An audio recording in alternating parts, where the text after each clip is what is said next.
ഓപ്പോയുടെ Oppo A5 Pro എന്ന പുതിയൊരു smart phone launch ചെയ്യാൻ പോകുന്നുണ്ട്. ഈ ഒരു ഫോണിന്റെ ഫീച്ചേഴ്സിനെ പറ്റിയിട്ടുള്ള പല കാര്യങ്ങളും ഇപ്പോൾ അറിയാൻ കഴിഞ്ഞിട്ടുണ്ട്. ഈ ഒരു വീഡിയോയിൽ നമ്മൾ നോക്കാൻ പോകുന്നത് ഓപ്പോ A5 Pro എന്നുള്ള സ്മാർട്ട് ഫോണിനെ പറ്റിയിട്ടാണ്. നമ്മൾ ആദ്യം ഫീച്ചേഴ്സും കാര്യങ്ങളൊക്കെ നോക്കുകയാണെന്നുണ്ടെങ്കിൽ ഡിസ്പ്ലേയുടെ കാര്യത്തിൽ 6.7 ഇഞ്ചിന്റെ ഫുൾ HD+ ഡിസ്പ്ലേ ആയിരിക്കും ഈ ഫോണിൽ വരിക. അമോലെഡ് ഡിസ്പ്ലേയും കാര്യങ്ങളൊക്കെ ഈ ഫോണിൽ വരുന്നതായിരിക്കും. പിന്നെ പഞ്ചോൾ ഡിസൈൻ ആയിരിക്കും ഇതിൽ വരിക. പഞ്ചോൾ വരിക ടോപ്പ് സെൻറ്റർ ഭാഗത്തായിട്ടായിരിക്കും. കേർവ്ഡ് ഡിസ്പ്ലേയും കാര്യങ്ങളൊക്കെ ഈ ഫോണിൽ വരുന്നതായിരിക്കും. 120 Hz റിഫ്രഷ് റേറ്റും കാര്യങ്ങളൊക്കെ ഇതിൽ സപ്പോർട്ട് ചെയ്യുന്നതായിരിക്കും. അപ്പം അത്യാവശ്യം നല്ല ഡിസ്പ്ലേ ഫീച്ചേഴ്സും കാര്യങ്ങളൊക്കെ ഈ ഫോണിൽ വരുന്നതായിരിക്കും. പിന്നെ in display finger print sensor ഇതിൽ വരും. 186 ഗ്രാം ആയിരിക്കും ഈ ഫോണിന്റെ വെയിറ്റ് വരിക. അതുപോലെ തന്നെ തിക്നെസ് വരിക 7.67 mm ആയിരിക്കും. പ്രോസസ്സറിന്റെ കാര്യം പറയുകയാണെന്നുണ്ടെങ്കിൽ mediatek dimensity 7300 എന്ന പ്രോസസ്സർ ഈ ഫോണിൽ വന്നേക്കാം. അപ്പം പഴയ വെർഷനിൽ mediatek dimensity 7050 എന്ന പ്രോസസ്സറാണ് വന്നിട്ടുള്ളത്. അപ്പം അതിൽ നിന്ന് ഇത് ഒരു അപ്ഗ്രേഡ് ആയിരിക്കും. പിന്നെ 5G സപ്പോർട്ടും കാര്യങ്ങളൊക്കെ ഇതിൽ വരുന്നതായിരിക്കും. 8 GB റാം വെർഷനും അതുപോലെ തന്നെ 12 GB റാം വെർഷനും ഇതിൽ വരും.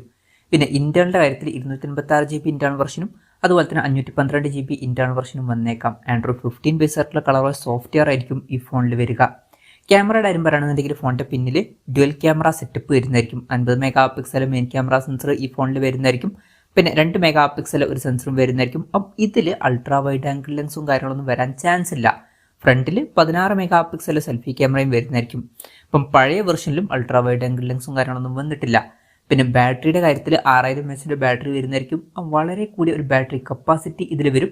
അത് നല്ലൊരു കാര്യം തന്നെയാണ്. പിന്നെ പഴയ വെർഷനിൽ 67 വാട്ടിന്റെ ഫാസ്റ്റ് ചാർജ് സപ്പോർട്ടൊക്കെ ഉണ്ടായിരുന്നു. മിനിമം ഇതിൽ 67 വാട്ടിന്റെ ഫാസ്റ്റ് ചാർജ് സപ്പോർട്ട് അല്ലാന്നുണ്ടെങ്കിൽ ഇവൺ ഒരു 80 വാട്ടിന്റെ ഫാസ്റ്റ് ചാർജ് സപ്പോർട്ടും ഇതിൽ വന്നേക്കാം. പിന്നെ ടൈപ്പ് സി ചാർജിംഗ് പോർട്ടും ഇതിൽ വരുന്നതായിരിക്കും. മികച്ചൊരു ബാറ്ററി സെറ്റപ്പും കാര്യങ്ങളൊക്കെ ഈ ഫോണിൽ വരുന്നതായിരിക്കും. അപ്പം ഇതൊക്കെയാണ് ഫീച്ചേഴ്സിനെ പറ്റി പറയാനുള്ള കാര്യങ്ങൾ. പിന്നെ പറയേണ്ട ഒരു കാര്യം എന്താ വെച്ചാൽ മുമ്പ് ഇന്ത്യൻ മാർക്കറ്റിൽ ഓപ്പോ A3 Pro എന്ന പേരിൽ ഒരു സ്മാർട്ട് ഫോൺ ലോഞ്ച് ചെയ്തിട്ടുണ്ടായിരുന്നു. ഈ ഒരു ഫോൺ എന്ന് പറയുന്നത് ആ ഫോണിന്റെ സക്സസർ ആയിട്ടായിരിക്കില്ല വരിക. ഇപ്പം ചൈനീസ് മാർക്കറ്റിൽ മുമ്പ് A3 Pro എന്ന സ്മാർട്ട് ഫോൺ ലോഞ്ച് ചെയ്തിട്ടുണ്ടായിരുന്നു. അത് ഡിഫറെൻ്റ് ആയിട്ടുള്ള ഒരു സ്മാർട്ട് ഫോണാണ്. ആ ഒരു ഫോണാണ് ഇന്ത്യയിൽ ഓപ്പോ F27 Pro Plus എന്ന പേരിൽ ലോഞ്ച് ചെയ്തിട്ടുള്ളത്. ഈ ഒരു ഫോൺ ഇന്ത്യൻ മാർക്കറ്റിൽ ഇൻഡയറക്ട്ലി ഓപ്പോ F27 Pro Plusന്റെ സക്സസറായിട്ട് വന്നേക്കാം. എന്തായാലും കൺഫർമേഷൻസ് ഒന്നും ഇപ്പം പുറത്ത് വന്നിട്ടില്ല. ലോഞ്ച് ഡേറ്റിൻ്റെ കാര്യം പറയുകയാണെന്നുണ്ടെങ്കിൽ അതിനെ പറ്റിയിട്ടുള്ള കാര്യങ്ങളൊന്നും അറിയാൻ കഴിഞ്ഞിട്ടില്ല. അതിനെ പറ്റിയിട്ടുള്ള ന്യൂസുകളൊക്കെ വരുമ്പം അതിനെ പറ്റിയിട്ടുള്ള വീഡിയോസൊക്കെ നമ്മൾ ചെയ്യുന്നതായിരിക്കും.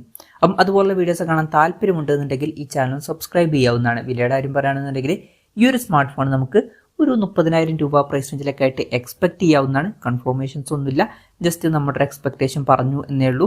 അപ്പം ഇന്ത്യൻ മാർക്കറ്റിൽ ലോഞ്ച് ചെയ്യുകയാണെന്നുണ്ടെങ്കിലാണ് 30,000 രൂപ പ്രൈസ് റേഞ്ചിൽ എത്തുക. ചൈനീസ് മാർക്കറ്റിൽ കുറച്ചും കൂടി നല്ലൊരു പ്രൈസിങ്ങിലൊക്കെ ആയിട്ട് ഈ ഫോൺ ലോഞ്ച് ചെയ്തേക്കാം. ഇന്ത്യൻ മാർക്കറ്റിൽ ഇത് ഓഫ്ലൈൻ ഫോണായിട്ടായിരിക്കും ലോഞ്ച് ചെയ്യുക. മിക്കവാറും ഇന്ത്യൻ മാർക്കറ്റിൽ ഓപ്പോ A5 Pro എന്ന പേരിലായിരിക്കില്ല ഈ ഫോൺ ലോഞ്ച് ചെയ്യുക. ഓപ്പോ F27 Pro Plusന്റെ സക്സസറായിട്ട് ഓപ്പോ F29 Pro Plus എന്ന പേരിലൊക്കെ ആയിട്ട് ഇത് ലോഞ്ച് ചെയ്തേക്കാം. എന്തായാലും കൺഫർമേഷൻസ് ഒന്നുമില്ല. എന്തായാലും ഓപ്പോയുടെ A5 Pro എന്ന പുതിയൊരു സ്മാർട്ട് ഫോൺ ലോഞ്ച് ചെയ്യാൻ പോകുന്നുണ്ട്. ആദ്യം ചൈനീസ് മാർക്കറ്റിലായിരിക്കും ലോഞ്ച് ചെയ്യുക. എന്തായാലും ഈ ഒരു ഫോണിന്റെ ഫീച്ചേഴ്സിനെ പറ്റിയിട്ടുള്ള നിങ്ങളുടെ അഭിപ്രായം ജസ്റ്റ് ഒന്ന് കമന്റ് ചെയ്യുക. അതുപോലെ തന്നെ ഈ ഒരു സ്മാർട്ട് ഫോൺ ഇന്ത്യൻ മാർക്കറ്റിൽ നിങ്ങൾ ഏത് പ്രൈസിങ്ങിലാണ് എക്സ്പെക്ട് ചെയ്യുന്നത് എന്നുള്ള കാര്യം കൂടി ജസ്റ്റ് ഒന്ന് കമന്റ് ചെയ്യുക.